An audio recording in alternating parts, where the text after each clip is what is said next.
Hello folks, this is Aitan Acha from InspiredToRise.com, and today we are going to unbox and review the Infinix Smart 3 Plus.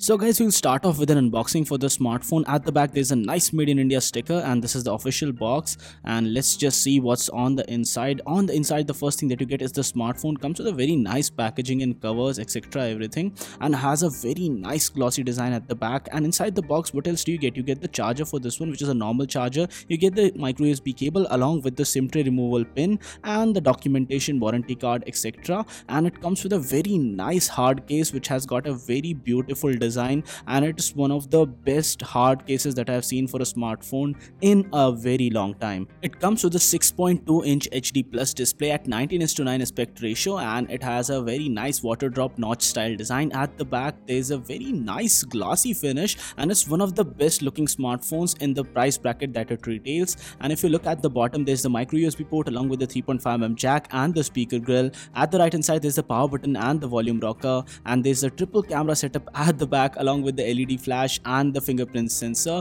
The overall build and design is definitely class leading, and on the left hand side there's the triple SIM slot for this one, and you can see the Infinix branding and the smart branding at the back of this device.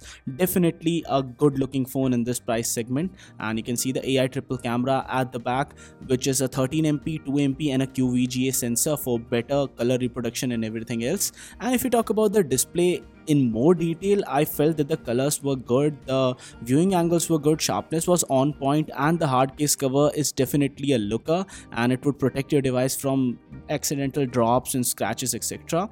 And if we talk about the display quality further, I guess the maximum brightness could have been a little bit more, but still it's good enough for your normal day-to-day usage. And because of the fact that this is a 720p display, it does not lag much. And there's also a nice software feature wherein you can put in your shortcuts on the home screen itself. Kind of reminds me of the Edge functionality on the Samsung devices.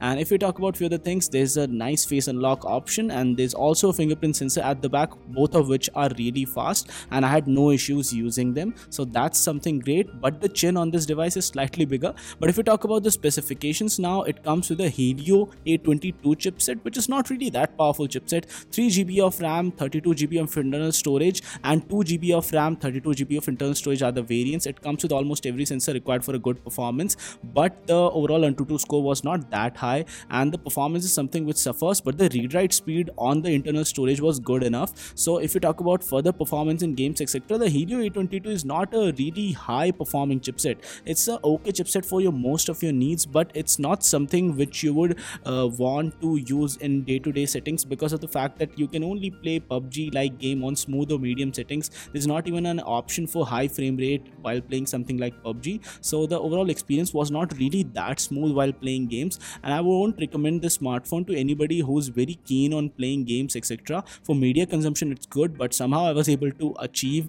the winner chicken dinner on PUBG with the smartphone. On really highest possible settings on Grand Theft Auto San Andreas, I was able to play the game, but there were some lags and hiccups sometimes, and I would recommend you to play games on lower or medium settings. If you talk about the camera app, it comes with a lot of options like AI mode, video mode, AR mode also, and the images in general were quite good for a smartphone like this. It has a f1.8 aperture, so even the low light performance is good, and the selfies that came from this camera were really good. All of the back camera shots were quite good, and the front camera is a 8 megapixel one. And if I talk about the video recording, it was okay. It felt stabilized. I think it's mostly EIS, but still it felt stabilized to a certain degree. The front camera video was not that good and supports full level Cam2 API, and it does not support Widevine L1, so that's something that you won't be able to watch HD content on this one with Netflix, etc. And if I talk about few other features, it has a very nice notification bundling feature which allows you to block all of the ad related notifications from the apps that you have, so that's something which comes in handy. If I talk about the software experience, it comes with the latest version of XOS,